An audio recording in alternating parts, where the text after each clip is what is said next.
Hola a todos y bienvenidos a Bandera a Cuadros, tu programa de Fórmula Uno en español. En esta ocasión vamos a comentar un documental de Netflix que ha dado mucho que hablar.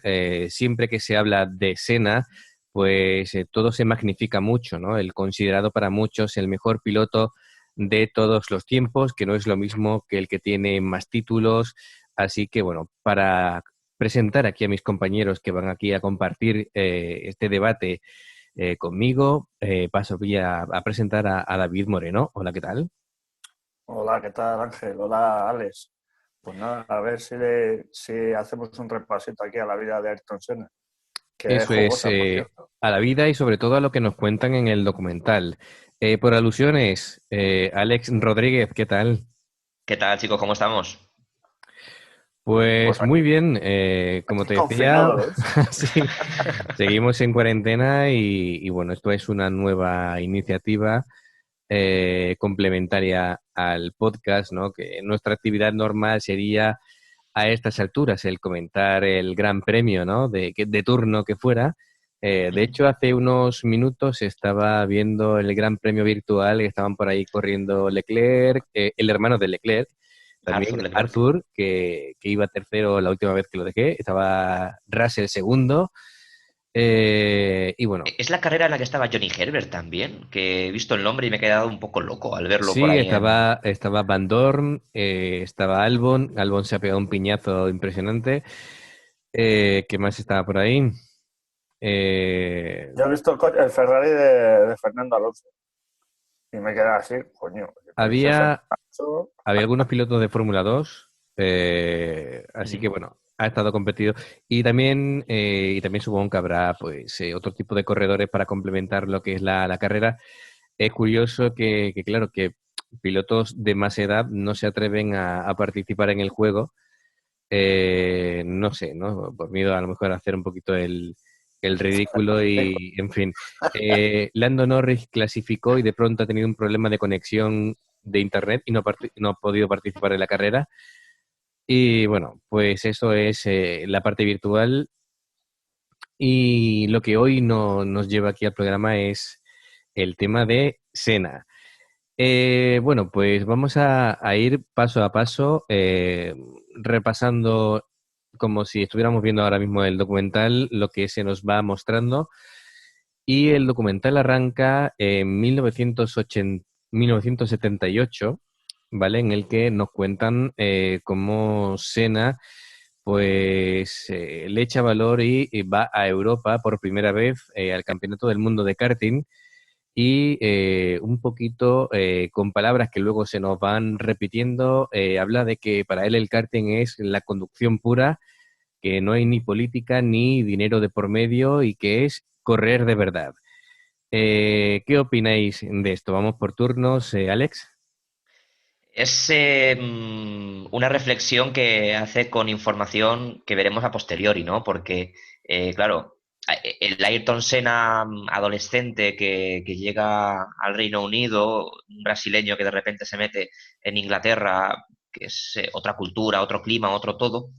Luego con los años va a ir descubriendo de qué va realmente la competición, pero hasta ese punto, como tú bien dices, para él el karting es cero preocupación, es salir a la pista, competir, correr.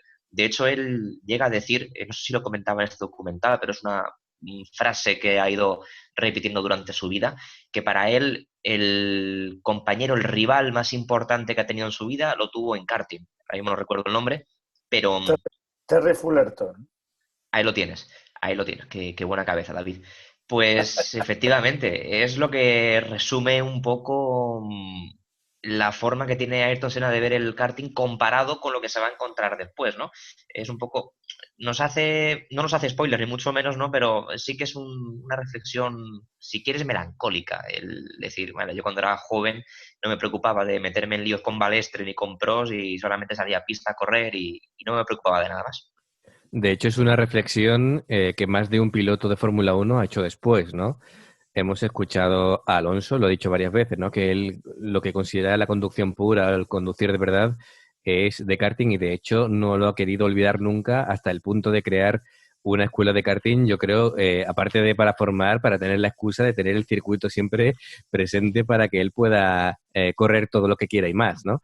Incluso se ha llevado a compañeros e incluso expilotos de Fórmula 1 para competir con él. Veíamos ese vídeo en el que estaba por ahí Häkkinen y compañía, que fue bastante divertido, ¿no? El ver la técnica que cada uno tenía a la hora de conducir, en la que hay igualdad absoluta a la hora de participar y solamente es el talento puro de conducción el que interviene.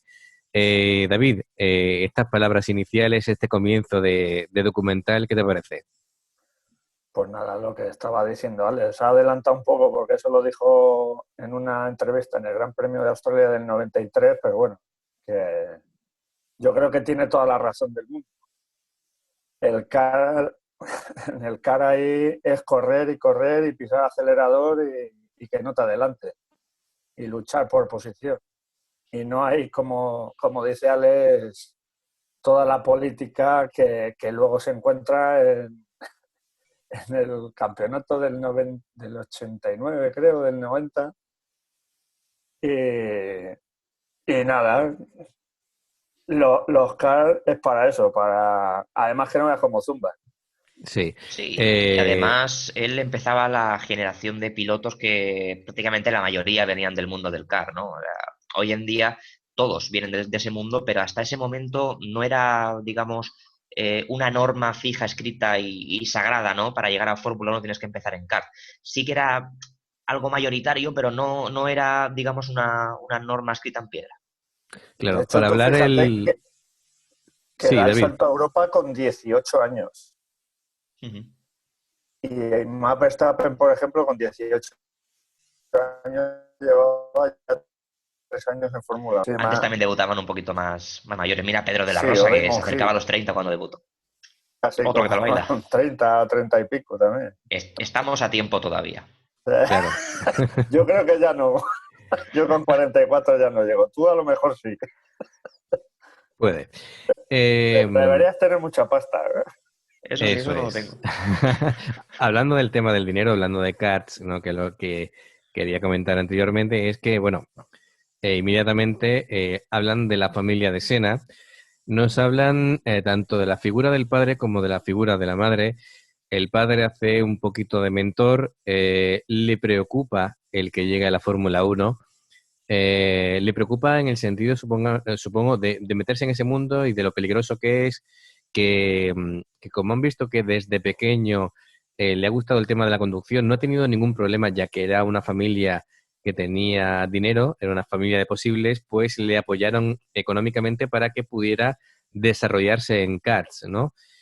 Su madre vemos que es otra faceta totalmente diferente, que lo que valora es lo buen hijo que es Senna, y a su vez vemos a un Senna que cuando escucha a sus padres hablar de él, ya sea en un sentido o en otro, se emociona, se ve que es un tipo muy familiar y que está muy vinculado y que le importa de verdad lo que opinan sus padres de él, ¿no? Ahí hay un factor que yo he conocido a deportistas que comparten algo con Sena y es, como se suele decir, ser temeroso de Dios, ser creyente, ser abnegado cristiano en este caso. Y es un poco ese hilo conductor de valores que le hacen tener a la familia muy valorado, muy por encima de muchísimas cosas, mucho más que el resto, ¿no? Y en ese sentido, claro, para los cristianos la familia es una institución y Ayrton Senna lo entiende también así. Yo por lo que también he podido ver un poco en el documental, que ya os digo que he visto como 10 veces fácil, porque es un material que me suelo poner cuando no tengo otra cosa que ver. Eh, yo sí que al principio cuando habla de la familia lo noto a Ayrton Senna que era un poco madrao, como se suele decir, ¿no? Que le tenía muchísimo apego a su madre, que estaba muy cerca y siempre tenía a su madre presente. Es una sensación que tengo, ¿no? Pero en ese sentido, sí, esa importancia que le da a la familia y que no vemos en otros pilotos, en otros deportistas, también puede ser un poco por esa figura religiosa de Ayrton Senna, que luego hablaremos, que es muy importante y clave también en su carrera. Sí, Sí, David. de hecho es cristiano que no católico. Ahí está, muy, Os muy lo digo diferente. porque tengo un compañero brasileño que le pasa lo mismo y un día hablando de teología con él en la comida, me dijo, no, yo no soy católico, yo soy cristiano. De Digo, hecho, ¿eso él qué tiene nunca que habla ver? ni de Jesucristo ni de la Virgen María, habla de Dios. Es Sí, Dios y sí, él y no va nadie más en el coche. hablan de Dios nada más. Así Así es. que hay que puntualizar eso. Y nada, y como dice Alex, se le nota que es muy madrero y que da mucha importancia a lo que dice su familia de él. Sí. Tema que, bueno, que veremos que el tema de la religiosidad, incluso él comenta que hay otros pilotos que él es como una figura polémica por ese sentido, ¿no? De su fe tan aférrima. De hecho, Y creo que lo dice Prost, que ese es uno de los fallos que tiene, creer tanto que va a morir o algo no, que así, por o creer en Dios creer en cree que no va a Dios. poder Se cree morir. inmortal. Sí, Claro. Eso es, eso, es verdad. eso es. A todo esto, una de las cosas que dice Senna es que la gente realmente no le conoce como es de verdad, ¿no? Ni cómo es, ni el esfuerzo que ha tenido que hacer él, bueno, los pilotos en general y él en particular, para llegar hasta donde está. Claro, porque salir de casa tan jovencito, porque los pilotos ingleses o los pilotos europeos siempre tienen esa ventaja. Los ingleses no hay ni que decirlo, ¿no? Porque dan dos pasos en una calle y se encuentran con una fábrica de Fórmula 1, como aquel que dice, o con un equipo de Fórmula 3, o con lo que sea. Tienen el automovilismo muy a pie de calle. En Francia, hasta hace 10 años, te daban el volante ELF y con eso te buscabas la vida y te hacían un poco la carrera, ¿no? Los italianos también tienen mucha infraestructura en ese sentido, pero Brasil queda muy lejos de los grandes centros automovilísticos y hay que salir de casa, que es lo que le tocó a Ayrton Senna. Y además a él le tocaba también ese choque cultural que os comentaba antes, ¿no? Para un brasileño meterse en Reino Unido, que nunca hace buen tiempo, que nunca puedes ir a la playa, que la gente tiene otro carácter totalmente diferente.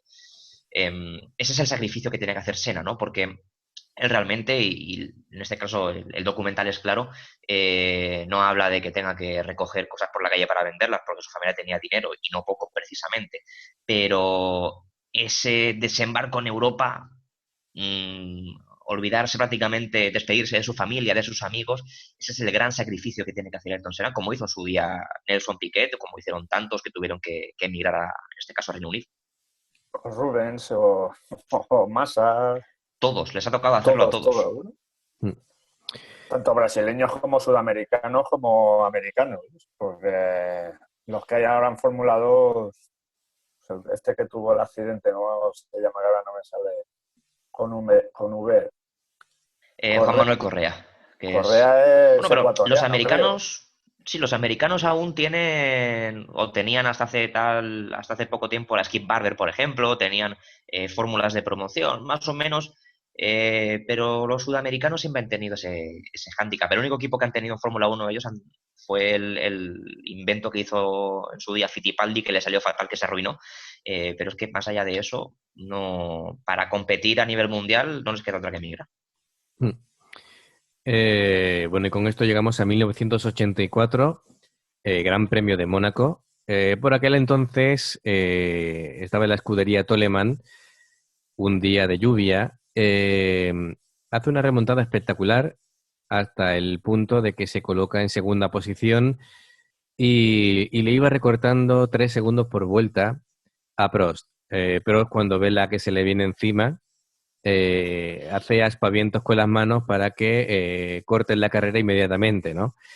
Le hacen caso y sacan la bandera roja justo en el momento en el que Prost se detiene y le pasa Senna llegando a, digamos, a la zona de línea de meta, ¿no? Gana la carrera Prost, eh, Senna lo celebra como si hubiera ganado él. Y el ganador moral de la carrera fue él. De hecho, se escucha a James Hunt, ¿no? El ex campeón del mundo, diciendo que siendo objetivos no había ninguna razón, vale que estuviera lloviendo, ¿no? Pero que no había ninguna razón objetiva para parar la carrera. Así que, bueno, de esta manera vemos un poquito o vislumbramos el tipo de carácter que tiene Prost y el tipo de carácter que tiene Senna, ¿no? Así que bueno, Senna en cuanto le dan su premio de segundo clasificado, pide permiso para bajarse del podio y quitarse de en medio, ¿no? Porque tampoco quería hacer mucho el paripé, ¿no? Por mucho que fuera su primer podio en la Fórmula 1.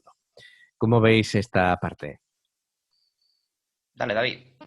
Pues nada, pues yo creo que ahí se vislumbra un poquito lo que es la política de la Fórmula 1. Y el profesor que tenía, como dicen en el documental, tenía todo calculado. Por eso le llaman el profesor. Que había que terminar quinto para ganar un campeonato, quedaba quinto. Tampoco se iba a arriesgar a luchar por el podio o ganar la carrera. Y yo creo que de hecho lo dice Ayrton, dice, yo he cruzado la línea de meta porque así es como se gana, no parando la carrera ahí cuando a ellos les dé la gana. Y ahí se ve el carácter que tiene competitivo y ganador. Además que yo creo que es la primera carrera o el primer Tercera, creo, año del que año. está en Primer año, sí. sí, el primer año y hace un podio lloviendo que se demuestra que es un pedazo de piloto en agua y nada, y ahí se ve las triquiñuelas que tiene Prost ahí con su amigo el presidente de la FIA. Sí, ahora hablaremos después del presidente de la FIA que tiene una historia aparte. Alex. Pues es un primer año muy complicado para él, ¿no?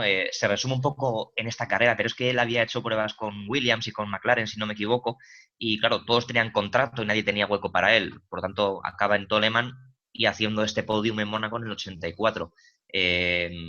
Vemos a Prost haciendo valer su cerebro y sus relaciones con Jean-Marie Balestre. Lo que comentabas, Ángel, acerca del comentario de James Hunt en la narración con Murray Walker en la BBC, decía eso, decía que objetivamente no había razón ninguna para parar la carrera. Y lo decía un James Hunt que había ganado un campeonato del mundo en el 76 en Fuji, que eso era prácticamente un tifón contra Niki Lauda, que decidió aquel gran premio No retirarse. correr. Exactamente. Y también decía James Hunt, o profetizaba la llegada de Ayrton Senna, decía, es posible que estemos ante la llegada de Ayrton Senna, y así es.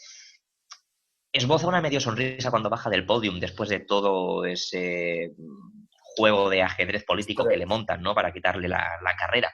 Y ahí se da cuenta exactamente a dónde ha llegado y le ve las entrañas al monstruo, ¿no? Es decir, vale, la Fórmula 1 es lo que es, de momento soy pequeño, tengo que crecer y cuando crezca ya me impondré, pero esta gente se va a acordar porque esto no lo olvido, porque para él quedar segundo era prácticamente una afrenta. Sí, en cuanto a lo de parar la carrera o no, ya que era el último año de Lauda y Lauda estaba ahí corriendo, era que perfectamente podría decir, si yo sigo corriendo, aquí se puede correr, ¿no? Porque era el primero que velaba por el tema de seguridad, ¿no? Era el que no se cortaba a la hora de implicar a otros pilotos para tratar de parar o no parar una carrera, ¿no? Así que si Lauda corría, se podía correr. Y de hecho, al final le cuesta el campeonato a Prost con medio punto que le gana a Lauda el campeonato. Caprichos del destino. Uh-huh. El karma, que El lo karma, llaman. sí, justicia poética. Que diría Fernando, sí. Bueno, pasamos a 1985, da un paso en su carrera, pasamos de Toleman a llegar a Lotus para seguir progresando. Decían de él que era un genio bajo la lluvia y llega su primera victoria en la Fórmula 1, ¿no? En Estoril, en Portugal, y además de una manera machacando a los rivales, dobló a todo el mundo menos al segundo. Menos al Boretto, creo. Y si llega a seguir corriendo se hubiese doblado a sí mismo, porque aquella carrera me la he visto también 2 o 3 veces y es que es un ritmo endiablado en un circuito de Estoril muy estrecho, muy mojado, con una lluvia muy persistente y un Ayrton Senna que es cierto que el motor Renault en aquellos años tenía un problema de consumo y necesitaba salir con un poquito más de peso a carrera, y eso le penalizaba, pero claro, con esa lluvia y con esas manos, cualquier hándicap quedaba totalmente neutralizado y así lo demostró Senna. Es cierto que también él llega a una Lotus en la que ya no está Colin Chapman y se hace un poco el amo del cortijo, por así decirlo, ya asume ese liderato que va a seguir explotando durante su estancia en Lotus. Pero vamos, esa primera carrera, cualquiera que sea fan de Senna tiene que tener marcada a fuego, ¿no? Porque es una lección bajo la lluvia en Estoril que desde luego pocos pilotos pueden firmar. Uh-huh. Bueno, ¿más comentarios, David? Pues nada, que la verdad que el cambio a Lotus en teoría era mejor.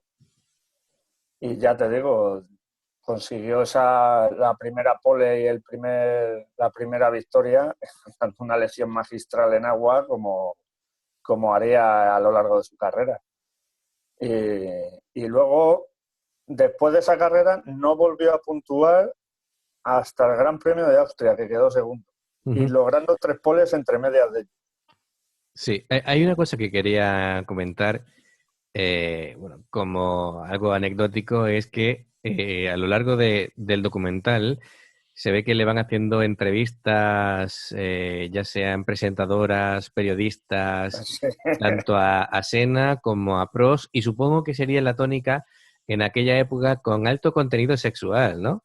En plan, besos, insinuaciones, no te voy a decir esto porque me lo van a censurar. Sí, con Susa, claro, es que estaba ven con con- Susa ahí todo lleno de niños. pero, Y pero, suelta una brutalidad. sí, y Bueno, lo que, y Prost diciéndole a una presentadora que no Sí, sé sí, qué le iba a enseñar o no sé qué. que la sí, iba a sí, enseñar a conducir un coche de carrera. que no había Éramos nada una que panda él de no le, cerdos. claro, que no había nada que él no le pudiera enseñar, ¿no? En Sí, fin. sí. Claro, eso lo trasladamos a 2020 y sería impensable, ¿no? De que se salga del tiesto de esa manera un piloto. Pero bueno, eran un poco de todo, ¿no? Pilotos, héroes, sex symbol, incluso Prost con la, con la cara que tiene. Pero bueno, en fin, digamos que Bueno, acuérdate de James Hunt, las fiestas que organizaba. pero James Que ahí Hunt, había de todo. teniendo en cuenta de que él tenía bordado en su mono, el sexo es el desayuno de los campeones, En incluso, aquella época el más tonto hacía relojes, está claro. Ya efectivamente. tendremos que repasar otra vez la de Ras con Alex, que me Sí, gustaría volver a echarle un ojo. sí, sí. La de Rush tiene muchas anécdotas interesantes, incluso el doble casting que tuvo que pasar Daniel Brühl por parte de, digamos, de la productora y por parte de Lauda, ¿no? Sí, sí. Lauda que dijo que se fuera a su casa para hablar con él, para darle el visto bueno, pero que llevara equipaje ligero, por si no le caía bien ese tenía que irse el mismo día, ¿no? Así que, y al final se cayeron tan bien que realmente hubo un respeto increíble y dijo Lauda que el que aparecía en la película era él, realmente, ¿no? Que se identificaba, no solamente que lo había hecho bien, sino que ese era él.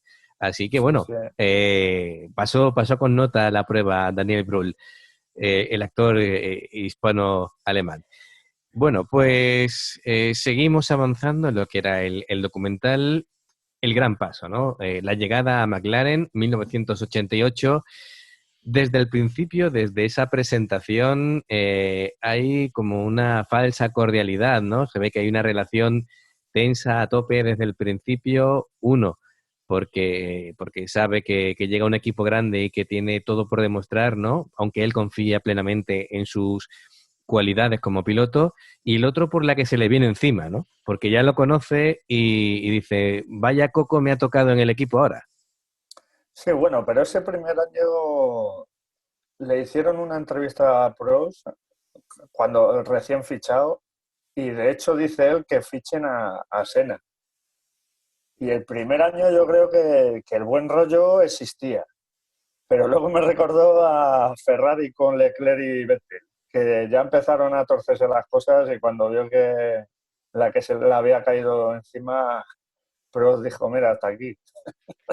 Es que yo creo que en esos primeros años en McLaren, Prost, que ya era el amo del cortijo de McLaren y tenía esa relación con Balestre y él creía que lo tenía todo bajo control, ¿no? Decía, vale, yo la política de la Fórmula no la controlo, no creo que tenga problemas en controlarla la del equipo, pero no cuenta con una cosa, y es que al final Senna llega a McLaren y debajo del brazo lleva el motor Honda, y Honda tenía muchísimo peso en lo que era la McLaren de aquella época. Entonces ahí Prost deja de tener las cosas controladas, y además Senna tiene a un gran confesor que en este documental tiene poco peso y me extraña, ¿no? Como es Joe Ramírez. Un tío crucial tanto en la vida de Senna como en la historia de McLaren y que también juega un papel, ¿no? En todo esto. Al final, luego veremos cómo acaba la historia, ¿no? Y quién acaba ganando el duelo dentro de McLaren. Pero yo creo que al principio Prost se las prometía muy felices, creyendo que lo tenía todo controlado y Senna, hasta para eso era mucho Senna también. Sí, yo Ramírez, que de hecho lo hemos tenido un par de veces en el programa, la verdad es que pensé en traerlo, pero en la situación que estamos no quiero molestar a la gente. Por ejemplo, el año pasado, cuando fueron los test, pues sí, y lo podéis rescatar, ¿no? De los programas de iVoox. Y bueno, él hacía sus cábalas y demás, y bueno, en gran parte tenía bastante razón. Aunque claro, también yo supongo que él tiene que estar un poquito hasta arriba de que siempre le pregunten por la relación Senna-Prost, ¿no? Teniendo en cuenta, cuando hemos hablado con él, el carácter que tiene, yo creo que fue un gran conciliador, que si se lió, se podría haber liado mucho más si Joe Ramírez no interviene como jefe, ¿no? Pues Sí, tenía ese carácter también. sí, yo Sí, creo que luego hubo una rivalidad parecida ahí con Alonso y Hamilton y Ron Dennis no supo gestionarla, porque se le vio mucho el plumero. Sí, pero hay una diferencia y puedo puntualizar cuando lo que ocurre es que lo vamos a comentar después, ¿no? Cuando ocurre el choque con Prost y sancionan a Senna, lo veremos después, ¿vale? Porque vamos a ir en orden para no pegar saltos y un poquito seguir con lo que es el documental, ¿no? Okay, Pero okay. bueno, si quieres, abrimos ya ese melón, David. Accidente en... Bueno, vamos a empezar. Carrera de Mónaco, que ahí estaba haciendo vuelta rápida tras vuelta rápida, estaba dominando a todos y un poquito pecado de juventud, ¿no? De de soberbia. Como sí, Max. efectivamente, de decir, claro, es un poquito de lo que le pasaba a Max, de decir, voy a ganar y a machacar a los rivales, ¿no? Pues se comete el error y yendo primero tiene que abandonar, ¿no? Y eso es un punto de inflexión porque le hace madurar y bueno, a su vez tiene que pasar un camino difícil para él porque tiene una pérdida de confianza, una bajada de moral. Él a su vez, entre que se apoya en su familia, en Dios y bueno, va recuperando un poquito esa confianza, pero bueno, y que se llega hasta Japón, ¿no? Va ganando carreras, de hecho gana varias carreras y lo está haciendo muy bien, pero bueno, que tiene ese bajón, ¿no? Y le sirve mucho para aprender, ¿no? De la lección de cosas que no tiene que ir haciendo. Todos los grandes tienen ese tortazo que les hace bajar un poco al piso, que es lo que necesitaba Senna, ¿no? Era buenísimo, era muy rápido, pero esa confianza hay que sustentarla en un suelo, en una base sólida, ¿no? Y es lo que le faltaba, porque aún era muy joven y relativamente inexperto en la categoría. Es que les ha pasado a todos, le pasó a Schumacher con la buena suerte en el 94 de que realmente él ganó el campeonato con el choque con Hill, le pasó a Alonso, que me acuerdo de su accidente Sí, gravísimo en Interlagos en 2003, les ha pasado a todos el tener un accidente tan grave, a Hamilton en Nürburgring en aquel sábado. En fin, todos tienen que pasar por ahí y Senna no iba a ser menos. También tenía que pasar. hay que hablar de ese Benetton dopado del 94. Eh, Ese es otro capítulo importante, sí. sí, Sí, sí, o el Williams de las suspensiones electrónicas. sí, hay que Oye, hablar. para hablar del Benetton podríamos intentar hablar con Jan Villa del Prat, que nos puede contar algún secreto de eso, seguro. Sí, bueno, lo hemos tenido. durante prácticamente un año entero estuvo en el programa, pero ahora está a otras lides y no es tan fácil de contactar, pero bueno, invitado queda, Joan, así que bueno, si quieres volver, por aquí te esperamos cuando quieras. De hecho, muchas veces que ponen carreras antiguas, hace poquito, ayer o antes de ayer, pusieron una repetición de una carrera de la época de Telecinco, ¿no? De cuando Alonso gana su Desde el primer, 2005, sí. eso es, su primer mundial. Y por ahí estaba Lobato con De la Rosa y con Villa del Prat, ¿no? Por cierto, De la Rosa, gracias por ese saludo que nos mandaste bueno, desde los test, ¿no? De Barcelona, y no hemos tenido más Fórmula 1 desde entonces, así que bueno, lo tenemos como oro Parece en que hace paño. más tiempo, ¿eh? ¿Qué? Que parece que hace más tiempo. Esto de estar aquí Sí. confinado. Sí, Yo sí. salgo a trabajar, gracias a Dios, pero los que estén aquí encerrados todo el día en su casa, hostia, es duro, ¿eh? Sí, no nos da el sol. Se hace muy largo. Es siempre domingo. Siempre. Bueno, yo trabajo desde casa, así que bueno, se me hace un poco raro también, ¿no? Tener aquí la oficina, pero bueno, se hace lo que se puede y bueno, ese año, el 88, pues termina como ese año y los dos posteriores en Japón, ¿no? Y bueno, llega el primer título de Senna y bueno, se desata la locura, ¿no? Así es. Cuando consigue por fin hacerse con el título, pues imagínate, en Brasil, que ya era una figura muy querida, se convierte prácticamente en un ídolo. En Japón también, que fíjate, es un tío súper popular en Japón. Después de años de su accidente, sigue siendo un tío muy popular. Y es que, claro, ya era la confirmación del hecho que decíamos antes, ¿no? En Mónaco 84 decíamos que llegaba y por fin llega y en forma de título mundial, que podían haber sido muchísimos, muchísimos más, ¿no? Pero vamos, Senna ganando su primer título, imagínate lo que podía ser eso. Mm.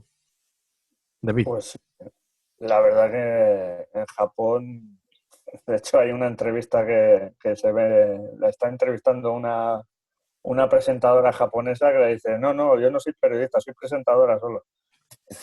Y estar al lado de Ayrton Senna es que me pongo nerviosa. Y al final se despide dándole un beso. Sí, sí, da un Lo cual la besito. pone más nerviosa Senna todavía. también se dejaba querer, ¿eh? También era un tío que parecía que no, que sí, tal, muy religioso, muy recatado y tal, pero si había que ponerse al tajo, yo no lo veía Sí. con demasiado corte. Él repartía amor. Y luego, claro, en Brasil, después de proclamarse campeón por primera vez, pues yo creo que es parecido a lo que pasó aquí con Alonso, que se Bueno, volvió loca España entera. Pues allí en Brasil, pues igual. Y encima Ayrton, que siempre demostró que le importaba a su país, que nunca se sí, había criticado ni siempre estaba ayudando a los niños de las favelas y pues imagínate los que se volverían locos todo el país. eso es. Hablaremos de ello aquí a la vuelta. Hacemos la primera pausa. Vais a escuchar a Silveranto, ¿no? Una de sus canciones. Así que, bueno, a la pausa volvemos y comentamos en la segunda parte, en la segunda parte del programa, pues todo esto que está comentando David, de lo que implicaba el nombre de Senna en Brasil, y cuando empiezan ya a armarse gorda en McLaren. Hasta ahora. Hasta ahora. Continuamos y justo llegamos en el momento en el que, de hecho, palabras del documental, se empieza a poner agresiva la cosa, ¿no? De la relación de Senna y de Prost y, bueno, ya las buenas caras no están, ¿no? Ya es un enemigo reconocible por parte de Prost. Senna ya no es aquel talento que él pensaba, como decía Alex, que lo tenía aquí todo controlado y de pronto ya es campeón del mundo. Entonces, aquí un poquito, pues las cosas cambian bastante, ¿no? En ese momento creo que Prost tenía 2 títulos, Senna tenía 1. Y bueno, David también habló anteriormente de Jean-Marie Balestre, el presidente por aquel entonces de la FIA, presidente francés, por cierto, que hacía muy buenas migas con Prost, ¿no? Y aquí vienen un poquito los problemas. Y vemos ese carácter tan peculiar, tan prepotente, vamos a decirlo así, en el briefing, ¿no? Bueno, ya se veía, ¿no? Es decir, después de tener, pues, esos rifirrafes, pues bueno, ¿qué me gustaría que dijerais opinión sobre el tema de los briefings, ¿no? De estas reuniones de pilotos con el presidente de la FIA y el carácter de Jean-Marie Balestre, ¿no? Que después veremos cómo va apuntillando cada decisión siempre en perjuicio del mismo, ¿no? De Senna. Balestre era un dictador. No Tal cual, ¿no? había. Es que podemos pensar otro adjetivo, lo era y él lo sabía y todo el mundo lo sabía y no pasaba nada, ¿no? Quizá la Fórmula 1 de aquella época y creo que un poco la de hoy en día necesita un carácter así de férreo. De hecho, para prueba una frase, cuando están hablando acerca de poner conos o poner neumáticos para que la gente vuelva o no vuelva en las secciones de pista, él dice que la mejor decisión es Es su la mía. decisión. Sí, Entonces, a partir de ahí ya sabemos un poco de qué va el juego, ¿no? Y Balestre era tan egocéntrico y tan dictador que pensaba que francés iba a ser eterno. y Hasta que tan aparece Max francés. Mosley y le cambia la tortilla de sitio y le quita de en medio, pero él se veía a sí mismo eterno y en el documental lo podemos ver, ¿no? Una figura que emergía y representaba el poder de la FIA y no había más. O sea, era Dios y punto. Y como era amiguete de Proust, pues Senna le tocaba, como se dice aquí, un poco joderse y aguantarse. Y Eso pelear. es, eso es. Y la pataleta, que era lo que le quedaba al hombre. Mm. Claro, lo que pasa que luego pues, decía, sí, me habéis tocado los huevos, pues ahora os lo voy a demostrar en la pista. Claro, Y casi siempre le mojaba la oreja. claro. El tema está en el que, claro, llega ese accidente, ¿no? De carrera en el que se ve tal y como bueno, tenemos ya De nuestra hecho, experiencia. de hecho, en el Gran Premio de San Marino es donde ya explota todo, porque hacen como un pacto de no agresión, de no adelantarse si uno va primero y el otro segundo, y tiene un accidente Gerard Berger en Tamburello y claro, paran la carrera y cuando lo vuelven a relanzar, Senna le adelanta y Prost se mosquea. De hecho, le echa la culpa a Ron Dennis de haberse saltado el trato. Y ahí digo, mira, como en su día con Fernando y Hamilton. Mm. Bueno, hacía referencia a ese accidente que tienen en Japón, en el que sabemos bueno, que Senna tenía ganada lo que era la posición en la curva, le empieza a cerrar Prost, tal vez pensando de que el otro iba a frenar y se iba a milanar. Senna no se echa para atrás, sino que continúa con su curva, se chocan los dos. Y ahora llega el tema de la polémica, ¿no? Porque hay cosas que yo no entiendo muy bien, ¿no? Si es una escapatoria, ¿qué sentido tiene, según decía Balestre, de que tú des marcha atrás y te vayas a encontrar de frente con un coche que a lo mejor se mete en la escapatoria? No tiene Claro, sentido, ¿no? Tendrás que meterte en la escapatoria y después salir, ¿no? Salir de manera segura. Que al fin y al cabo es lo que hace Senna, ¿no? Es decir, va por la escapatoria y cuando ve, se mete para adentro, Prost no puede porque el coche ya no puede continuar.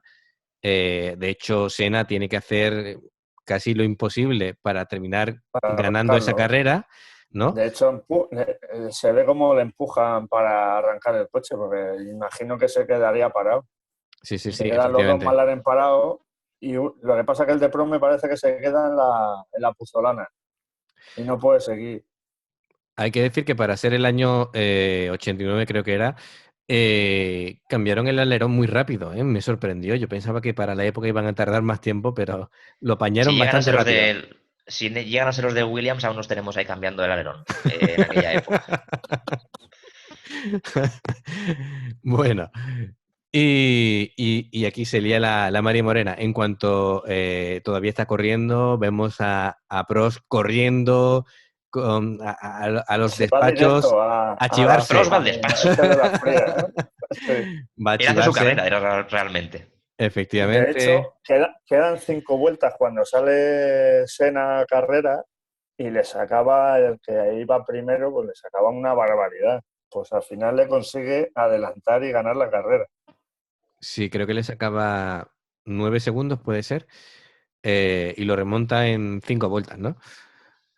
Y eso, se ve el vaivén de los despachos declarando Prost, después llaman a declarar a Senna, y bueno, al final, como se podía prever, le dan como ganador a Prost, eso significa su tercer título mundial, y además cuando reclaman, ¿no? Porque además es curioso, ¿no? Porque Ron Dennis pone un vídeo del año 81 mostrando claramente que ese sitio es para la escapatoria, que han cogido coches anteriormente y que no han sido sancionados, ¿no? Entonces, ¿por qué a Senna lo sancionan por hacer una cosa que ya han hecho los coches anteriormente, ¿no? Y que esa escapatoria está precisamente para eso. ¿Pero Eh, ese es ese año o es el año siguiente? Eso es ese año, ¿vale? Entonces, Balestre, como le toca la moral, por no decir otra cosa, de que le reclamen, encima suspende 6 meses a Senna. Sí, Eh, Sí, con, la superlicencia. con la amenaza de hacerlo de forma permanente si reincide y la espada de Damocles sobre su cabeza porque Balestre quería tenerlo calmado y bien atadito a Senna, que era un carácter que se le salía de madre. sí, eso es. Y bueno, llega el año siguiente, hay una imagen que es impactante, por no decir menos. Es en el Gran Premio de España, ese accidente que tiene Martin Donnelly, que vemos la pierna girada de sitio, y que el Hostia, pobre está en posición fetal y que no se mueve. Yo pensaba que ahí se había matado. Sí, realmente el coche se parte en dos. Fue un accidente muy, muy feo y además también se puede ver a un Ayrton Senna muy afectado, ¿no? En aquel momento, teniendo en cuenta y tomando también, él lo sabía porque más de un leñazo se había pegado, sabiendo y es tomando que consideración de lo que era la Fórmula Uno. yo creo que lo que más impresiona es que el coche está tan destrozado que está el tirado en el suelo, vamos, en la pista, con el enganchado al asiento. Así es. Que realmente es eso, el coche queda partido en dos, el piloto queda a merced de todo, prácticamente en la pista. Ahí ya En hacía todo el Martin medio, ¿no? Donnelly. Sí, Exactamente. Y realmente imágenes del accidente creo que no hay, pero es que con ver el resultado ya creo que Son podemos hacernos una idea de superluminazos. cómo tú. sí. Podemos hacernos una idea. Vale. Bueno, tenemos aquí a Arturo Silva que se incorpora al programa. Vamos a ver, Arturo, si tenemos buena conexión. Intenta girar lo que es la cámara para que te veamos bien. Ahí estás. Hola chicos, ¿qué tal? ¿Cómo están? ¿Qué tal, Arturo? ¿Cómo estás? Muy Aquí bien, aquí disfrutando un poquito. un poquito tarde, pero aquí estamos ya, listos. Bueno, mejor tarde que nunca. Bueno, estamos hablando de que nos hemos quedado en el punto en el que acaba de terminar la temporada en la que Prost gana la temporada en los despachos con ese accidente que tuvieron en el Gran Premio de Japón, y que, bueno, eso llevó al tercer mundial de Prost y, claro, la relación ya de Senna y de Prost pues estaba muy maltrecha, por decirlo de alguna manera. Y también hemos comentado el Gran Premio de España del año siguiente, en el que, bueno, pues hay ese accidente tan grave de Donnelly, bueno, pues fue muy impactante, la pierna totalmente girada de sitio y yo pensaba que se había muerto, pero realmente al final salió adelante. Bueno, otro briefing muy curioso, otra reunión de pilotos, octubre de 1990, y aquí me llama mucho la atención y bueno, a mí este momento me emociona en el que Nelson Piquet dice claramente bueno, que aquí qué va a pasar si realmente va a ocurrir lo mismo del año pasado porque fue totalmente injusto, ¿no? Dice, ya se la jugasteis a Senna el año pasado totalmente sin razón, ¿no? Y entonces o vamos a organizar las cosas bien o ¿qué pasa? Para sorpresa yo creo que de Balestra y de todo el mundo, pues todos los pilotos se posicionan dándole la razón a Nelson Piquet.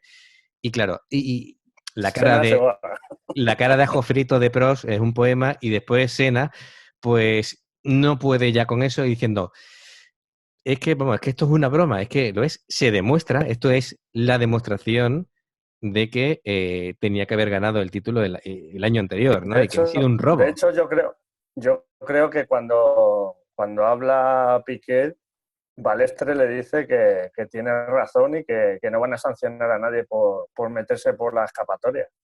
Y ahí es cuando Senna coge y dice, mira, que yo no puedo seguir aquí, que me voy.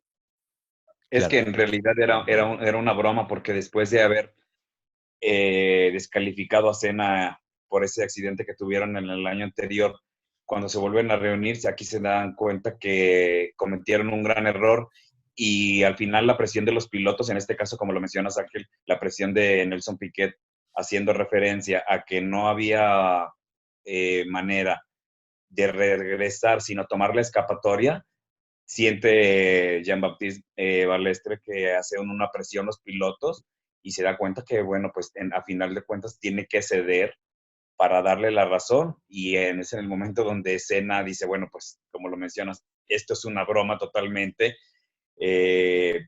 Tuvieron que intervenir al final de cuentas los pilotos en el siguiente año para darse cuenta y para desenmascarar a Jean-Baptiste Balestre que él estaba protegiendo totalmente a Alain Prost y esa es pues es un descalabro para la categoría de tantos escándalos que ha tenido a lo largo de los años porque no puede el presidente de Fórmula 1 ponerse de un lado de un piloto. Sabíamos que, bueno, pues ambos pilotos, presidente y piloto franceses, te pones de un lado de alguien y no existe la equidad, sino que te pones a decir cosas como que yo soy la autoridad y a final de cuentas eso no cuenta no ayuda para la categoría. Malamente tuvieron que desenmascarar ahí a Jean-Baptiste para que pudiera ceder en esta situación tan escandalosa. Yo pienso que fue uno de los escándalos que ha sido más memorables en la historia. Y bueno, te das cuenta que al final de cuentas Alain Prost sí había sido ayudado en la medida de lo posible, descaradamente, por el presidente de la FIA. Ahí es que cuando Alain Prost creo que se da cuenta de que el poder político que podía tener en la Fórmula 1 está en decadencia, ya tuvo que salir de McLaren porque la guerra con Senna era total y había un clima irrespirable en el equipo. Se va a Ferrari, Ferrari ya sabemos lo que es en cuanto a políticas y triquiñuelas, creo que nunca las tuvo controladas y ya acabó la cosa como acabó. Y su gran amigo en la Fórmula 1 tiene que claudicar ante el quórum de la parrilla apoyando a Ayrton Senna. Ahí es cuando empezamos a ver ya lo que decías tú, Ángela, a Alain Prost con la cara de ajo frito, porque es que ya veía que ese castillo de naipes de poder y de influencia que tenía montado en la Fórmula 1 se le estaba terminando por desmoronar y Ayrton Senna era la figura que emergía ya sin ningún tipo de contestación y hasta Jean-Marie Balestre tenía que asumir que esto era así, porque es que tenía el respaldo Senna de los pilotos. Claro, además un tema de que bueno, ya a Prost se le acababan un poquito las concesiones, incluso de las declaraciones, ¿no? De hecho, uno de los motivos por los que al final incluso lo despiden de Ferrari, era por decir que su coche corría como un camión, ¿no? O era conducir Se como un conducía camión, como ¿no? un camión, sí. Efectivamente. Y claro, esas tonterías a lo mejor se las aguantaban en McLaren, pero en Ferrari le dieron la patada en el culo, ¿no? Sí, porque De Ferrari hecho, está por encima de todo, de pilotos, de ingenieros, de Ferrari es lo que alumbra todo. Sí, yo escuchaba, no me acuerdo quién fue el que lo dijo, de que correr para Ferrari no es correr solamente para una escudería, ¿no? Es correr para Italia. Y eso va mucho más allá de un piloto, ¿no? Así que ese tipo de cosas, y además, aviso para navegantes, eso no se va a permitir nunca. Y no se ha permitido el paso de los años porque obviamente sabemos que Ferrari no solamente se corre, has hecho una mención muy importante que se corre para Italia, pero también corres para la Fórmula 1. Estás siendo el punto de partida para que un piloto que esté en Ferrari es un piloto que va a lograr todo y así no tengas tú el coche, se conduzca como un camión. Al final de cuentas, tienes que tener un respeto por tus compañeros, por tu compañero piloto, por una escudería, por una tradición, por un equipo de ingenieros, un equipo de trabajo que realmente hacen lo posible por darte un buen coche y que venga un piloto francés en el cual se le permitían ciertas cosas en McLaren, donde hablar y decir, sí, tuvo buenos resultados en McLaren. Yo pienso que por eso Ron Dennis es que lo aguantó junto con Senna, pero al final de cuentas en Ferrari no puedes permitirte ese tipo de situaciones y después terminan corriéndolo media temporada, se queda sin un asiento, pero la calidad de piloto de Alan Prost, bueno, siempre ha sido muy grande, pero no puedes permitirte ese tipo de comentarios para demostrar, porque eso estás dando a entender que tú eres más grande que la escudería y sabemos que los pilotos van a ir y venir y la escudería va a estar ahí al paso de los años. Eso es. Vamos a hablar un poquito bueno, hace referencia a que la popularidad de Senna incrementa por momentos. Para Senna, bueno, dentro de Brasil era prácticamente un dios.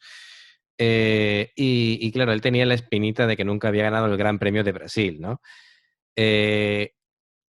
Yo sabía bueno, eso, por fin había ganado su Gran Premio, pero la anécdota de que estuvo las 7 últimas vueltas con la marcha clavada, ¿no? sexta. En Sexta. sexta, que no sé cómo puede hacer todo el circuito en sexta marcha, yo todavía no me lo explico, pero bueno, él lo hizo 7 vueltas, ganó, y jamás he escuchado yo a un Mayor. piloto gritar de esa manera, de alegría y de emoción, ni ganando un mundial, ¿no?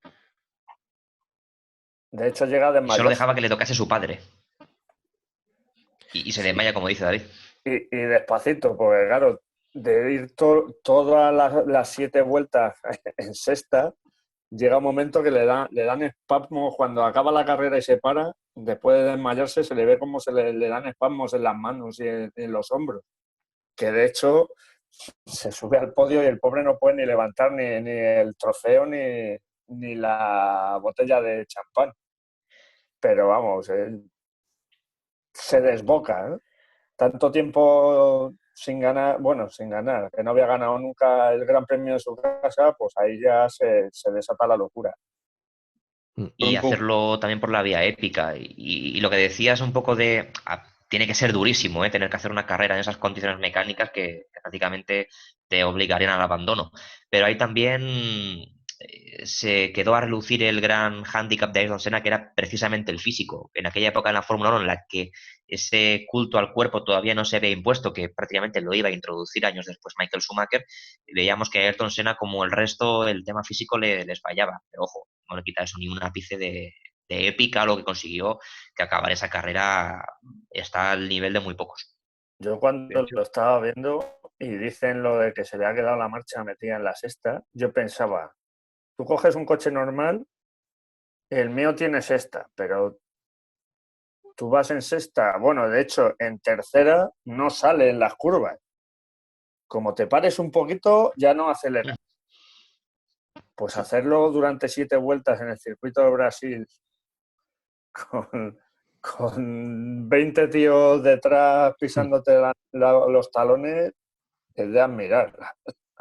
Sí. hay una escena donde cuando al terminar la carrera pasa al área de boxes, que le pide a su padre que se acerque a abrazarlo, porque como lo comentas, David, cuando tenía los espasmos en todo el cuerpo, y le dice a su padre que lo abrace, que nadie se le acerque. Por ahí alguien, no sé si pregunta, le quieren hacer una entrevista, le quieren hacer una pregunta. No, juraría que es el ingeniero de pista de Maldare, el que se acerca y le va a tocar en el hombro y dice, no me toques.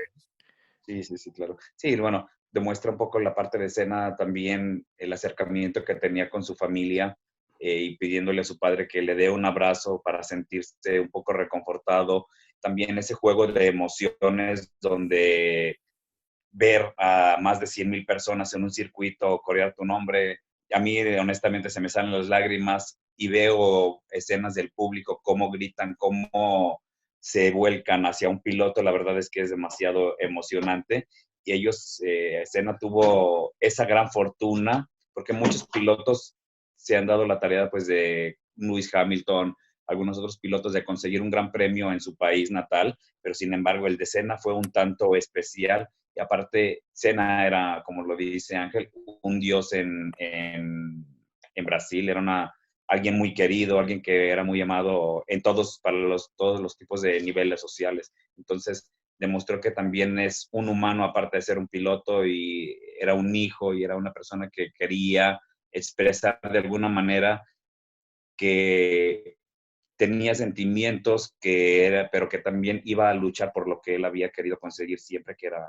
ganar el Gran Premio de Brasil. Sí.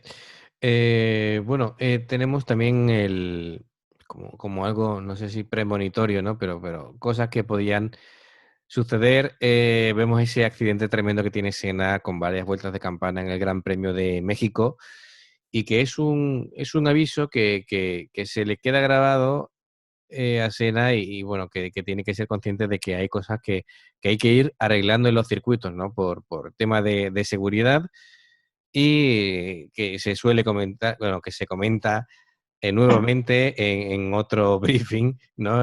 Aquí las reuniones de pilotos eran espectaculares, ¿no? Realmente, y es lo que comentó Alex anteriormente, ¿no? La famosa frase de Jacques-Marie Balestre de la decisión correcta es la decisión que tomé yo, ¿no? Así que, bueno, Qué personaje. qué personaje. Comentarios. Así es. En aquella época, con coches tan potentes, con circuitos todavía tan antiguos y tan peligrosos, ya hablaremos luego de Imola, Y ya se sin, y sin a- empezaba. y sin aerodinámica. Sí, la justa, dos alerones y poco más. El fondo plano que hacía algo, pero vamos, ni mucho menos de lo de hoy en día, ¿no? Sin aerodinámica y sin medidas de seguridad en los coches, porque no llevaban el HANS, iban prácticamente. Ya se había impuesto lo de que los pies de los pilotos fuesen por detrás del eje delantero, que hasta pocos años anteriores no era así. Prácticamente con las uñas de los pies iban asomando por delante del coche y así pasaba lo que pasaba, ¿no? Ahí Senna se empezó a dar cuenta realmente de que la Fórmula 1 necesitaba un cambio integral en cuanto a medidas de seguridad, ¿no? Luego llega Sid Watkins y intentan arreglar ciertas cosas, pero no es lo suficiente como para salvar la vida en aquel accidente del 94. Pero sí, si el accidente del 88 en Mónaco le pone los pies en el suelo, el de Brasil, el hermano Rodríguez, le pone los pies en el suelo, pero de la seguridad de los pilotos en las pistas. Él declaró públicamente que no le gustaba la curva peraltada porque había demasiados brincos. Hay un dato muy curioso que en el Autódromo Hermanos Rodríguez está construido sobre una área pantanosa. En realidad toda la Ciudad de México es un área pantanosa, pero existe algo muy curioso ahí, que la recta del Hermano Rodríguez y la peraltada están en una parte demasiado frágil, donde año con año se van sumiendo.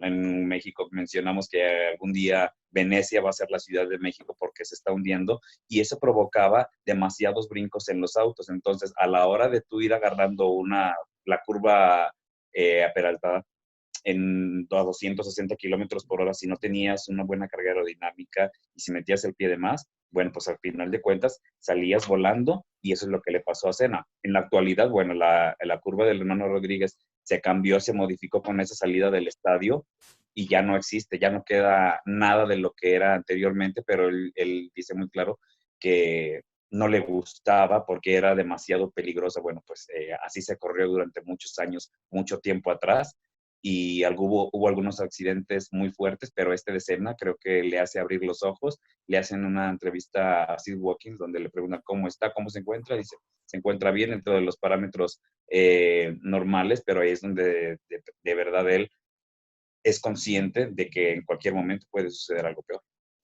Eso es. Bueno, antes comentábamos un poquito en broma, bueno, ese Benetton, ese Benetton bueno, Primero, sí, Ángel, primero dime, David, vamos a comentar la revancha que se toma Senna con el accidente de Suzuka otra vez. cuenta, Porque el Benetton ya es es más para adelante. sí. En la carrera de Suzuka, que llegan yo creo que es La la primera misma. curva. Sí, no, sí, Ah, eso. En sí, sí, sí, primera sí, sí. curva, Cierto, cierto, que cierto. si Prost no acababa, era campeón ya Senna, y en la primera curva intenta adelantarle y se lo lleva por delante, y ahí se acaba la carrera de los dos y hace campeón a Senna. Pero tú fíjate que luego dice en el documental Ron Dennis que incluso siendo campeón del mundo no está orgulloso de esa maniobra. De hecho, se le ve por los gestos faciales y los gestos del cuerpo que no está a gusto. Sí, pero eso lo piensa después, ¿eh? En el momento del choque, ves a Senna que se baja del coche, mira el coche de Prost y dice, mira, ahí te quedas. Luego ya cuando llega al pit lane dice, uff, esto que he hecho no está bien, pero bueno, ya está hecho y es lo que hay, no podemos hacer otra cosa. Y le preguntan totalmente cómo se siente ser campeón y dice, bueno, pues no está nada mal, ¿no? Yo pienso que en ese momento se le vino el recuerdo, en el recuerdo del accidente anterior donde le quitan el campeonato a Senna por cortar la chicane y dice, bueno, pues al final de cuentas es lo que hay, ¿no? Me robaron, pues ahora pues es Se como las que devuelvo. le vino. Claro. Y ahora sí, bueno, eso fue 91, entramos en el 92 y bueno, lo que decía, ¿no? Es decir, de pronto los Benetton van como un tiro y inexplicablemente le metían unas palizas al resto y claro, Senna se Pero veía que no eran trigo limpio, le dice a su no era equipo el que... Benetton, Ángel. ¿Perdón? Eran los Williams. No, los Williams es el año siguiente. El Benetton es el 93, me parece ya. 92, ¿no? Con Schumacher. Gana Mansell el Mundial en el 92 con Williams, Ah, en el cierto. 93 lo gana Prost y en el 94 lo gana Schumacher ya con el Benetton con un control de tracción oculto y muchas Claro, cosas más. Eso es. Benetton porque era el año ya que el último año, correcto. Exacto. con Nigel Entonces, Mansell, el año que gana Nigel Mansell, eso es, que es la implantan, imagen que se ve cómo La se suspensión ve activa. la eso es, suspensión activa que se va controlando el sol. con las ayudas electrónicas. Vale, de acuerdo, efectivamente. Eso, vamos por partes. Año en el que el Williams, como vemos en las imágenes del documental, Del sube y baja 91. solo, efectivamente, y que decía Senna que prácticamente no tenían que hacer nada, simplemente apretar acelerador y vamos que nos vamos. 92, 92, perdón. 92, Sí, eso es. Lo de Benetton era 93, 94, ¿no? sí, Sí. 94 cuando 94, sí, empezaron a ya, dominar. efectivamente. Pero es que En- tenía suspensión activa y control de tracción, con lo cual Ujú. solo tenía que pisar el acelerador y conducir y frenar. claro, claro. Efectivamente. Y claro, lógicamente, cuando, cuando Senna ve que ocurre eso, lógicamente él dice, bueno, ya en McLaren no tenemos nada que hacer, ¿no? Me tendré que ir yo a una escudería que tengan este tipo de cosas, ¿no? Y cuando Sí, se va él, las quitan. Un poquito. Exactamente. de verdad. Así que... Sí, eh, porque ahí entraba un poco ya a mandar Max Mosley. Creo que la Fórmula 1 buscaba un reequilibrio del poder. También Benetton era un poco sangre nueva con Schumacher. Briatore ya estaba por ahí. Es decir, la política tiene mucho de ese trasfondo de cómo cambia el equilibrio de poder de la Fórmula 1 en aquellos años, porque a Benetton se le permiten cosas que al resto no se le permitían en aquellos años. Ujú. Bueno, vamos a hacer un alto aquí, ¿vale? Y ya hacemos la recta final. Y bueno, pues ya comentamos el tema de eso, de Benetton y ya la última temporada de Senna y llegamos hasta Imola y bueno, ya el final que conocemos todos. Así que seguimos con Silveranto y a la vuelta, recta final.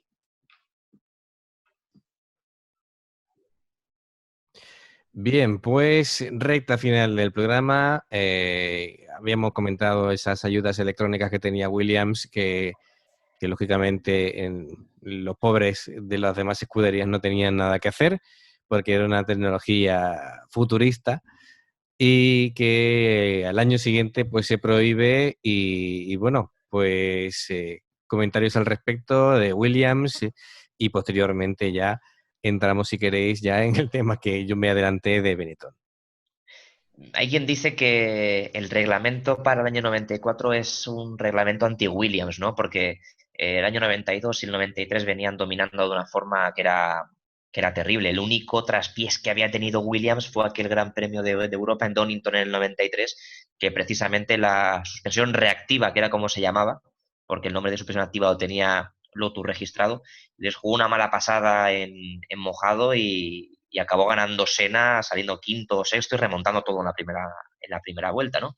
Hasta el 93 dominaron y en el 94 Ayrton Senna, que ficha por Williams, se encuentra con un coche con un gran motor, una gran construcción, a pesar de que ya era demasiado estrecha para su gusto, pero se encuentra sin sus principales virtudes electrónicas, que era lo que había llevado a ese coche a ser dominador, ¿no?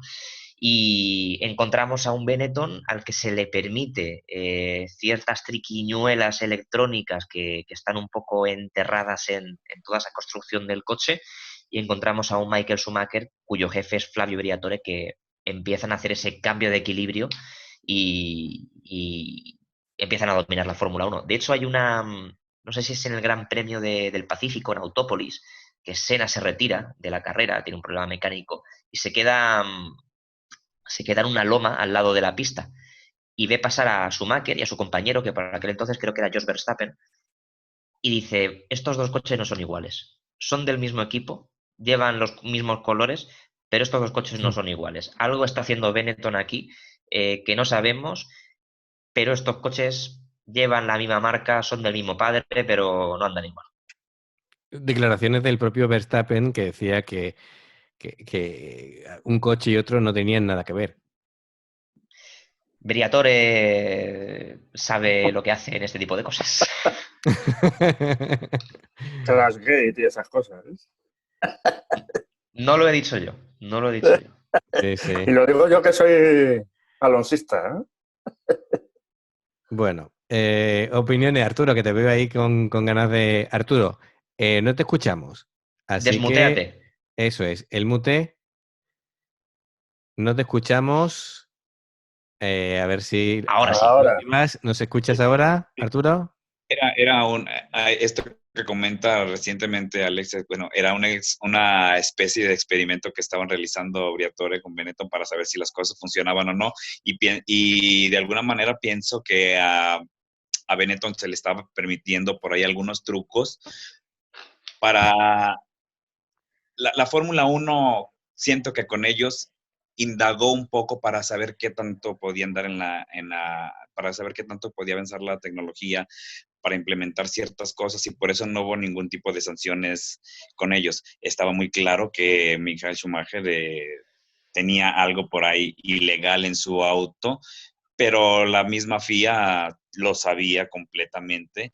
Desafortunado para Ayrton Senna, porque él sabía que ya McLaren no estaba dando el ancho, no habían evolucionado como estaban evolucionando otros equipos, ya un Williams, un Benetton estaban entrando en la era un poco inteligente de Smart Auto, con todas esas ayudas electrónicas, y McLaren no evolucionó más en ese sentido. Su tema fue un poco más a parte aerodinámica y en temas de motor, porque llegaban incluso a sacar hasta de dos hasta tres vueltas con otros rivales, pero cuando entró la parte electrónica, pues ya no fueron beneficiados y al final de cuentas no les ayudaron mucho porque el siguiente año pues quitaron todos esos elementos que también McLaren de alguna manera hubiera podido copiar, hubiera podido ingeniárselas para que el auto fuera un poco más rápido en las curvas con esta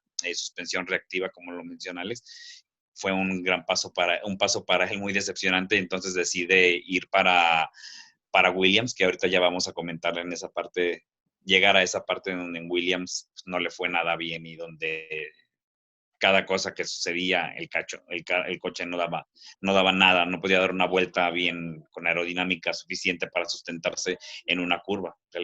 Fue algo muy desastroso para él. Y ahí fue donde literalmente fue para abajo Senna moralmente y Williams, que estaban tan entusiasmados diciendo, bueno, pues es que ahora por fin vamos a poder volver a ganar de manera ventajosa. Y bueno, pues la FIA viene y pone un punto final ahí.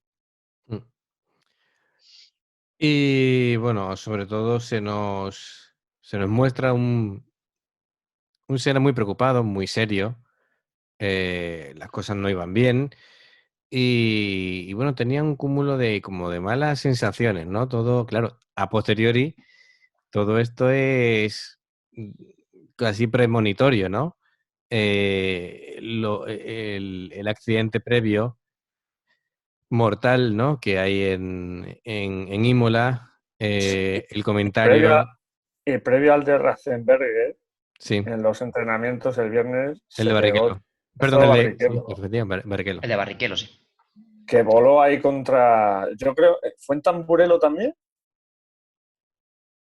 Que sale volando el coche y se da contra las protecciones. Creo que es en la variante Basa, que efectivamente salta y acaba contra las protecciones. El de Ratzenberger no sé ubicar creo que es en la bajada antes de la En chicane, la pero ahora bajada, mismo sí. el nombre de la curva no recuerdo. No sé si es Aqua Alta y Aqua Baja la curva. Pero sí, efectivamente, ese fin de semana no tenía que haberse celebrado. Y de hecho, hace poco lo leía.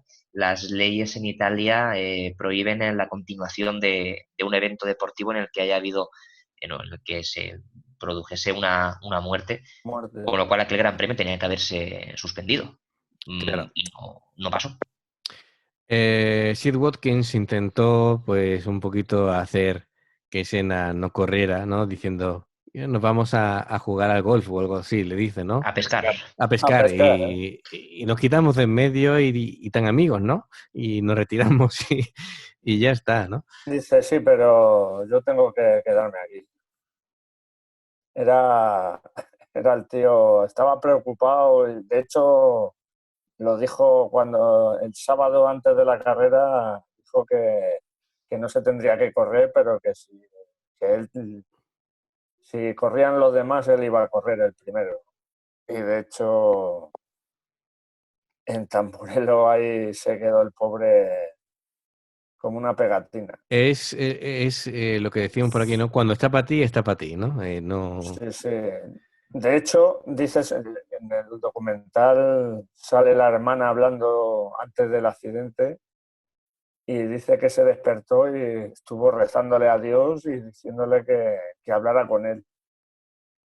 Y que le dijo que le iba a dar, como dice. Sí, el mejor regalo que le podía dar, que Sí, era el estar con mejor él. regalo, eso. Pero no tan pronto, joder. Joder, pero es que O cuando él es que habla fue diciendo que todavía le quedaba terrorífico. la mitad de su vida y que quería hacer más cosas, y en fin, todo muy, muy triste. En fin, la mala suerte también, ¿no? De todas las combinaciones posibles para que fuera un accidente mortal, pues tocó justo lo que le podía tocar, ¿no? Que Que sí. todavía no saben de qué fue, pero salen que se le rompió la barra de la Barra la dirección. dirección. De dirección. Y dice, y si la barra en el choque hubiera dado 3 centímetros más para arriba o más para abajo, no le hubiera pasado nada porque le dan el casco. Yo creo que ha sido uno de los grandes misterios de la Fórmula 1 que con tanta tecnología, aún haber estado en ese año con tanta tecnología, no se haya podido descifrar cuál fue la verdadera causa y razón del accidente de Ayrton. Es demasiado extraño.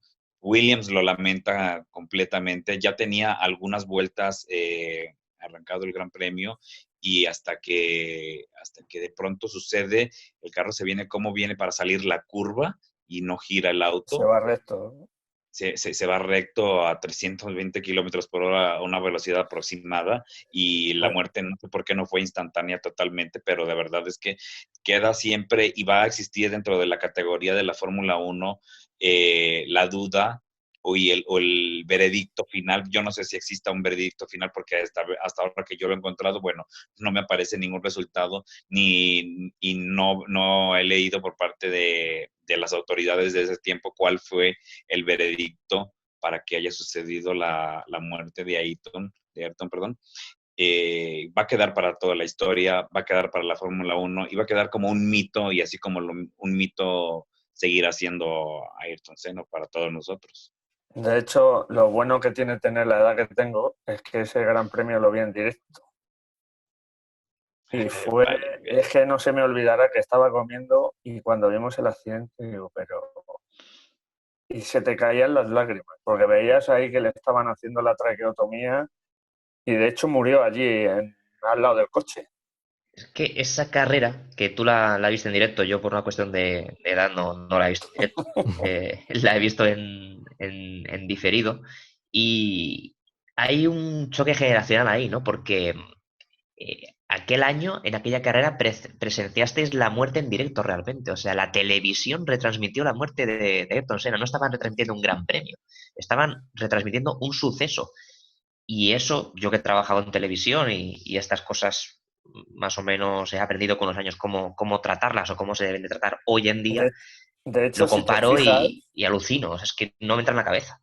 de hecho, si te fijas, el helicóptero de la FIA se pone a dar vueltas en el coche, Va buscando plano, o sea, mostrando el totalmente. plano de la cabeza de Ayrton. Claro, este año, por ejemplo, que vimos lo que pasó con Hoover, inmediatamente se fueron a otros sitios, ¿no? Pusieron otros Sí. planos, otras imágenes, ya un poquito, pues, lo que dice Alex, ¿no? Eso no se puede retransmitir, ¿no? Claro, porque es que eso no hace falta ni explicarlo, ¿no? Porque son tantas cosas que te impiden el vender esa imagen, porque al fin y al cabo una imagen en televisión es dinero y eso es dinero, o sea, es mm, mercadear con la muerte de una persona, con la muerte de un mito en este caso, que estamos hablando de Ayrton Senna, pero si fuese con cualquier otra persona sería lo mismo. Es que hemos evolucionado tanto que yo de verdad viendo esas imágenes en diferido es que no me entraba en la cabeza, ¿no? Con los cánones de retransmisión televisiva que tenemos hoy en día y de realización, es que hoy sería impensable. Lo mismo que decíamos acerca de las relaciones de los pilotos con las chicas y lo cerdos que eran, por no decirlo de otra forma, peor. En este sentido también hemos cambiado mucho y hemos evolucionado mucho y hemos ganado en buen gusto y en buena educación también. Claro.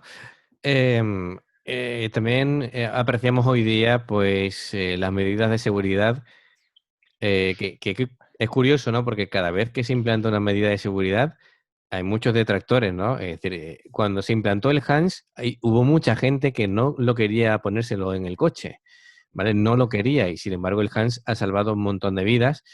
Hemos visto como accidentes de pilotos que han salido despedidos del coche. ¿Quién fue? Lo diré. ¿Quién fue este que salió volando y Bueno, impactó mismo contra el Roland HANS? Ratzenberger salió volando. Sí, pero Mismo Villeneuve salió volando del coche, ¿no? Con Hans probablemente no le hubiera pasado nada. O el polémico Halo que estuvimos casi un año entero diciendo que es lo que feo es el Halo, que no sé qué, y después vimos cómo en unas pocas carreras ya se demostró, ¿no? Que si una rueda de otro coche impactó directamente contra el Halo Alonso a Leclerc.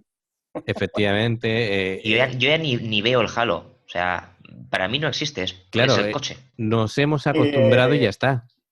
y el Claro, accidente que tuvo Hülkenberg, que se quedó patas para arriba. Lo que pasa que, como dijimos en su momento, era la se barra quedó a antivuelco. las protecciones. Y bueno, y Eso efectivamente sí, Si, también. si se hubiera quedado como se quedó el de Senna, por ejemplo, que se le veía la cabeza ahí torcida ahí con el coche aplastado, tú ponte que se incendia el coche.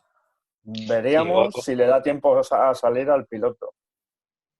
Mm. sí, es correcto, porque en ese momento había fuego y otro también muy conocido, bueno, fue el accidente de Marcus Ericsson en Sauber, donde en esa Sí, ese recta de Italia, mismo, el DRS no cierra y el carro sale y da unas 20, 30 vueltas. Por o más la de protección Alonso que se pega. en 2014 en Australia. 2014 o en 2016, no me acuerdo. 2016. 2016 en También fue Australia con terrorífico. Esteban Bueno, Gutiérrez. Bueno, y el accidente de David, ¿qué piloto era de Fórmula 2 este año que salió volando? ¿Te acuerdas? Con la banana esa que salió volando, Sí, sí, sí. acabó. era en Fórmula 3, no sé Era si en era Fórmula Alessio de 3. Leda, era un Campos. No sé si era Alessio de Leda o el Increíble, otro. vamos, que no le pasara Sí, nada al final. Fue sí, una semana justamente del accidente después del Gran Premio de Spa. Platicamos tuvimos un programa especial de eso, donde una semana después de que había muerto Antoine Hubert, Mm. sucede este accidente en Italia. Sí, sí, sí. Y bueno, eso, al final, los coches de hoy día se convierten en cédulas de supervivencia, ¿no? Es decir, protegen al piloto de una manera realmente increíble. Y que, bueno, Y todo se empezó a forjar a partir del accidente de Senna. El sí. médico que era su amigo, el de la FIA, es el que le impusieron que empezara a tomar medidas. Y ya salieron el Hans y se tomó conciencia de las que han había ido que hacer poniendo. algo. Sí, precisamente, fíjate, a los 2 años de la muerte de Senna, hay un accidente en el Gran Premio de Australia del 96, que Martin Brundle con un Jordan sale volando, acaba volcado, y fíjate cómo es la cosa y lo que avanzan en 2 años, que sale del coche, se va corriendo al pit lane, A coge eso el lo he visto yo. muleto y vuelve a salir. Sid Watkins aparece, simplemente Sí. le pregunta: hola Martin, ¿qué tal? ¿Cómo estás? ¿Qué día es hoy? Hoy es tal día de tal año. Vale, va, súbete al coche y a correr. Los Cuando coches se en dos podía años coger otro evolucionan. coche y correr. Exactamente, Las motos. cuando estaba el muleto en aquellos años, ahora que ya no está. Fíjate lo fácil que era, entre comillas, ¿no? Que en 2 años un accidente de ese estilo, que 2 años atrás le hubiese costado la vida al piloto, no solo sale ileso, sino que sale habilitado para volver a empezar la carrera. Luego le duró poquísimo porque a las 2 vueltas volvió a abandonar. Pero lo bonito y lo importante de la historia es que pudo salir por su propio pie y encima estaba perfecto físicamente. Pasaron muchos años desde después de la muerte de Ayrton Senna para que un piloto de Fórmula 1, con todas las medidas de seguridad que han existido y que han evolucionado en estos años, perdiera la vida. Y bueno, pues el último fue ya todo conocido en 2014 en el Gran Premio de Japón, Jules Bianchi. Sí. Fue Pero el no fue último. fue por la grúa. ¿Eh? Y fue por un error de protocolo de seguridad, no por el coche Claro, realmente, claro. O claro. sea, es que fíjate, o sea, ya Claro, no es solamente lo que se mejora el coche, sino lo que hay que mejorar alrededor de la pista, ¿no? Todo lo que se ha avanzado en barreras, que a la mínima hay que sacar un safety car o la bandera roja para retirar un coche, que no haya una grúa. Es Claro. que De tengo una hecho, imagen de un gran premio en Valencia, en el en el State Circuit de Valencia, que están empujando un coche y no hay ni coche de seguridad. O sea, están los comisarios dentro de la pista empujando un coche y los coches con bandera amarilla, pero corriendo en modo carrera a menos de 2 metros. Y de eso no hace tanto, son 2012 o 2013. Sí. Eh, Son cosas que hoy en día veríamos impensables. Pero medidas de seguridad, porque se menciona Bianchi, pero en carrera y después cuando hay test o pruebas de todo tipo. Yo me estoy acordando de María de Villota también, ¿no? sí, bueno, Así pero lo es. de María de Villota es que eso fue muy mala suerte que se dio con la trampilla de uno de los camiones que Una estaba allí. trampilla subida, tío. Una trampilla subida a la altura de la cabeza. Vamos a ver, yo que he estado trabajando muchos años en camiones, bueno, y sigo trabajando, ¿qué coño? Tú cuando vas a sacar un palé o algo, tienes que poner la altura, coño, pues para la altura que tenga el camión. Claro, pero Si mientras está el dando vuelta coche, un piloto, no, no. Claro, claro, o sea, bueno, ahí es eso un tema no, de protocolo. A eso me obviamente. refiero. A eso me refiero. En ese momento no hay que hacer eso. No, no, claro, eso por descontado, pero vamos, que Que el no, protocolo, como dice Ale. Claro, claro. Es decir, si hay un si no piloto mal dando recuerdo, vueltas, no no fue te porque pongas a hacer eso Marussia, con el camión. Y yo creo que el Will Hans iba a decir, eh, lo ¿El diré, halo?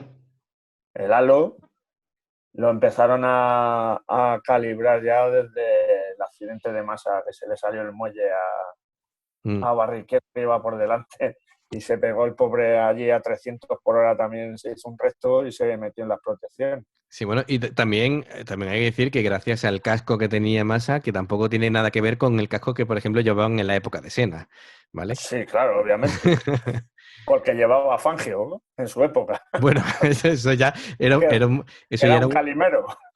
sí, ese casco yo creo que se usaba un casco de la Segunda Guerra Mundial, vamos, prácticamente. Parecía de El, hípica, ¿eh? el de Graham Hill parecía de la Segunda Guerra Mundial con sus rayas blancas del club de remo o de regatas de Londres, mejor dicho, y eso era un orinal con 4 rayas pintadas y a correr. Eso Bueno, de es. eso y ya hablaremos, ahora de definitivamente Fangio. después del accidente de Felipe Massa, evolucionaron, de esos años para acá, evolucionaron muchísimo en el tema de cascos, porque supiesen que eso podía volver a existir, y cada uno de los accidentes en los que ha tenido Fórmula 1 que han sido mortales o que han tenido una consecuencia muy fuerte, se ha trabajado en ese tema de seguridad, y los cascos no ha sido la excepción. Se mejora tanto en el área de circuitos, tanto en el área de, ahora como lo mencionábamos, en el halo, pero en las protecciones de los cascos demasiado, y ahora miramos que los pilotos traen morros de medio kilo, antifuegos, con todas las medidas de seguridad, y es que también se ha trabajado dentro de los accesorios que los pilotos lleven para tener medidas de seguridad necesarias. Eso es. Pues chicos, ya vamos a acabar el programa. Creo que le hemos dado un buen repasito al documental y bueno, y algún tema off topic, pero bueno, todo relacionado con el mundo de la Fórmula 1. Así que muchas gracias David, gracias Alex, gracias Arturo por haberte podido pasar al final por aquí. Y bueno, esto es Bandera Cuadros, yo soy Ángel Castillo. Pues sí, se me olvida, se me olvida. Y bueno, que nos Ya lo tenéis iba a que... decir yo si Sí, no, al final si no te siempre acordabas. me pasa igual, ¿sabes? Digo yo, porque me decís Ángel y tal, que si no... En fin, las cosas que pasan. Nos podéis escuchar, como sabéis, en vuestra plataforma preferida, ya sea iVoox, iTunes, Spotify, Podbean, el que queráis, ¿no? Siempre tratad de compartirlo para que todo aficionado pueda acceder también al programa y nos divertamos juntos y compartamos esta pasión. Así que nada, muchas gracias y nos escuchamos en el próximo programa. Hasta luego. Hasta Hasta luego. luego, chicos.